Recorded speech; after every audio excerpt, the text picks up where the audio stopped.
در جنگ ویتنام سربازان یک اسپری را دریافتند که اگر به زخم‌های سربازان زخمی می‌زدند و زودترین فرصت خونریزی آنها متوقف می‌شد. اگر زخم هر قدر عمیق می‌بود، این ماده می‌توانست زخم را بهبود ببخشد. این ماده کیمیایی در جریان جنگ توانست جان چندین هزار نفر را نجات دهد. و گپ جالب این است که امروز این ماده کیمیایی در هر خانه موجود است. یک بار دیگر خوش آمدید به کانال باورکو. دوستان، در زندگی روزمره ما شاهد زیادتر چیزها هستیم که برای کدام هدف نه بلکه اشتباها اختراع شدند. از همه اولتر درباره کوکاکولا صحبت میکنیم. کی میدانست که یک ضربه شمشیر میتواند مشهورترین نوشیدنی را در جهان بسازد؟ بله، درست شنیدید. این داستان در سال 1865 زمانی که دکتر پمبرتون که توسط نیروهای آمریکایی به او رتبه سرهنگ دوم داده شده بود شروع می شود.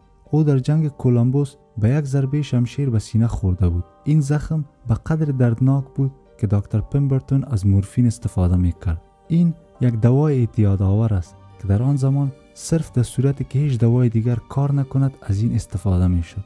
زخم او خوب شد، اما یک مصیبت دیگر عاید حالش شد. او به مورفین اعتیاد آورده بود و میخواست که خود را از آن خلاص کند. در آن زمان الکل و کوکائین ممنوع و بد گفته نمیشد، بلکه هر کسی میتوانست آن را بخرد و استفاده کند. او برای خود دوای ساخت که در آن از دانه های کولا و گیاه دمیانه بر علاوه آن یک ساختار از کوکائین و الکل را نیز در آن اضافه کرد. این دوا در پهلوی این که نوشیدنی الکلی بود منحیث مسکن درد نیز بود که پمبرتون آن را شراب فرانسوی کوکا نامید. یعنی او برای ترک یک عادت خود عادت دیگر را به خود گرفته بود. تقریباً 20 سال بعد در سال 1886 کمپاین ضد الکل راه اندازی شد که بر ضد الکل و کوکائین یک قانون به تصویب رسید. دوافروش محلی به پمبرتون گفت حال باید الکل و کوکائین را از شراب فرانسوی کوکای خود خارج کنی، که به این اساس دکتر پمبرتون بعضی از تجربیات را انجام داد و بالاخره تنها از دانه های کولا و برگ های کوکا یک شربت ساخت. او تجربیات مختلف را انجام میداد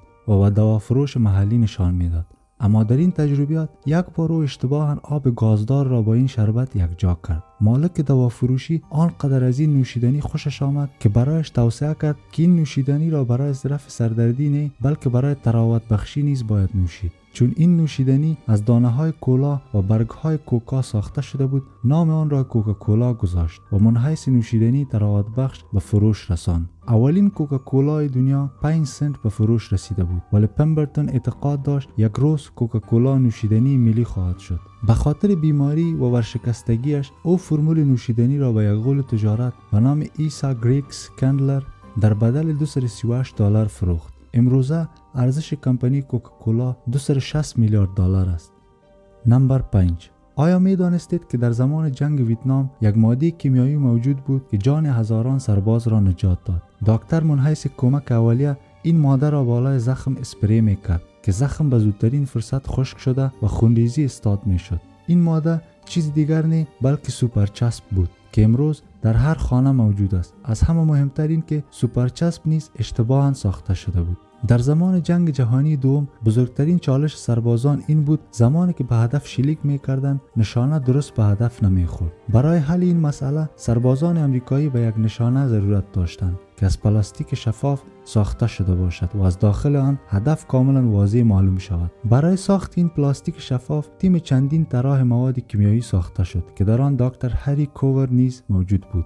آنها در تلاش ساختن پلاستیک شفاف ماده را ساختند که خیلی چسبناک بود. این ماده سیانو اکریلایت نام داشت که در نشانی اسلحه ها هیچ به درد نمیخورد. 9 سال بعد در سال 1951 دکتر هری کوور در شرکت کودک کار میکرد. در اینجا برای ساخت سایبان ماشین جت آزمایشات انجام میدادند. در این زمان دکتر هری کوور یک بار دیگر سیانو اکریلایت را با آنها معرفی کرد، اما این بار نیز به خاطر اینکه خیلی چسبناک بود دوباره رد شد. به صورت اتفاقی در آن زمان آله شکست سنج یکی از کیمیادانان این شرکت شکسته شده بود. در همین زمان دکتر هری کوور به فکرش آمد که راه حل آن را دارد که به نام سیانو اکریلایت یاد می شد. او با استفاده از این ماده آله شکست سنج قیمتی شرکت را در چند ثانیه دوباره ساخت. درست در همین زمان به فکر دکتر هری کوور آمد که این ماده می تواند هر چیزی را در ظرف چند ثانیه برای همیشه درست بسازد که نه ضرورت به کدام گرمایش و نه هم فشار دارد. در سال 1958 کودک این محصول را به نام استیمن 910 به فروش می رساد که بعداً به نام سوپر گلو یا چسب آلی نامیده شد. در پهلوی این که چیزها را می ساخت، پزشکی قانونی نیز از آن برای ثبت اثر انگشت استفاده می کردند. زمانی که سوپرگلو را گرم می کنند، از آن یک قسم ماده ساخته می شود که اثر انگشت هایی که دیده نمی شود را قابل دید می سازد. در پهلوی این موارد از سوپرگلو در اوایل من حیث کمک اولیه برای بسته کردن بریدگی ها نیز استفاده می شد. لطفاً از این روش در خانه استفاده نکنید. نمبر 4. اگر می خواهید آله فشار را بسته کنید یا هم بند بوت اطفال خود را بسته کنید و یا هم کیبل موبایل خود را بسته کنید، به چسب حلقه به حلقه ضرورت دارید که اکثرا به نام نوار چسب نیز یاد می شود. اما آیا می دانید که این چسب زمانی که در سال 1941 انجینیر برق جورج دی میسترال به همراه سگ خود به کوههای آلپ به کوهنوردی رفته بود اختراع شده است؟ زمانی که قدم می زدند، دانه های گیاه بیدمشک به کالا، بوتها و بدن سگ او می چسبید. او متوجه شد که فقط با یک تماس کوچک بیدمشک به کالای آنها می چسبد. او بعضی از آنها را با خود به خانه برد و زیر میکروسکوپ آن را مشاهده کرد. معلوم شد که دانه های این گیاه به شکل یک چنگال است که در حلقه های کوچک کالا با آسانی می چسبند. این گیاه به شکل طبیعی همین قسم ساخته شده است که تخم‌های خود را توسط جانورانی که از آنجا عبور می‌کند انتقال می‌دهد. برای جورج دی میسترال این روش خیلی حیران کننده به نظر رسید. او می‌خواست از این روش استفاده کرده یک چیز مفید بسازد. لذا او این اختراع را در سال 1955 به نام خود به ثبت رسانید. نوار چسب در دو بخش ساخته شده است. یکی آن قلاب‌ها و طرف دیگر آن حلقه‌های نایلونی میباشد. هر دوی اینها با یک برخورد کوچک به مثل دانه‌های بیدمشک که به کالا می‌چسبند با هم می چسبند.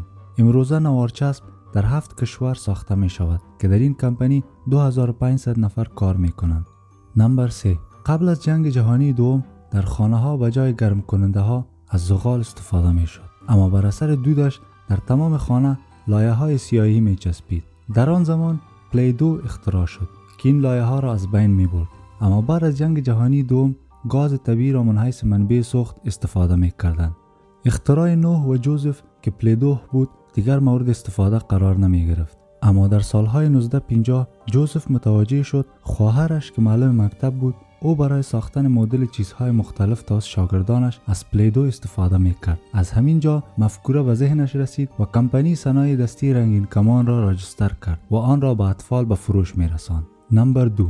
در پهلوی ضربانساز و پنسیلین در صنعت پزشکی رقیق کننده های خون نیز اتفاقا اختراع شد. در سال 1920 یک نوع بیماری عجیب در جانوران مشاهده شد. در این بیماری جانوران خونریزی داخلی پیدا می کردند که حتی جانوران تنومند را نیز از بین می برد. بعد از تحقیقات دریافتند که بعد از خوردن علف که یک نوع فنگس بالای آن جمع شده بود، خون این جانوران خیلی رقیق شده است. زمانی که فنگس را از نزدیک مشاهده کردند، در آن یک نوع ماده را دریافتند که خون را رقیق می‌کرد که بعداً به نام وارفرین یاد می‌شد. اما قبل از این که برای مریض‌های قلبی و سکته‌ای داده شود، به مدت 30 سال من حیث دوای کشنده موش از آن استفاده شد. بعد از سالهای 1950 وارفرین را بالای انسان‌ها نیز مورد استفاده قرار می‌گرفت. از اولین کسانی که دوای نجات دهنده بالای آن استفاده شد، رئیس جمهور آمریکا دوایت دی آیسنهاور نیز شامل بود.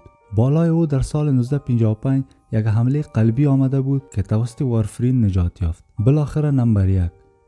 بزرگترین کامیابی انسان‌ها روشن کردن آتش بود. از زمانی که انسان شروع به روشن کردن آتش کرده است، خواسته که این پروسه را خیلی ساده بسازد. قبل از گوگرد روشن کردن آتش خیلی یک کار دشوار به شمار می رفت. کسی سنگ را به سنگ می زد و کسی دیگر چوب را بالای چوب و کسی دیگر چوب را بالای چوب دیگر قرار می داد و مثل برمه آن را حرکت می داد. در سال 1827 یک دواشناس بریتانیایی به نام جان واکر بالای بعضی از مواد آزمایشات انجام می داد. او اشتباهاً از آن چوب که در آزمایشات استفاده میکرد را نزدیک آتش گذاشته بود. تصادفاً بر اثر برخورد ماده کیمیایی که در این چوب بود با آتش که روشن بود، در این چوب آتش به وجود آمد که در ذهنش مفکوره ساختن چوب کبریت آمد. این ماده کیمیایی پتاسیم کلورید و سلفاید آنتیمون است. این اختراع جان واکر آنقدر مشهور شد که از آن زمان تا حال در هر خانه از این گوگرد موجود است. لیکن جان واکر این اختراع را ثبت نکرده بود، به همین خاطر مردم از فرموله او استفاده کرده انواع مختلف گوگردها را ساختند. بعد از مرگ او در سال 1859 او را من حیث مخترع چوب کبریت و یا هم گوگرد یاد میکنند.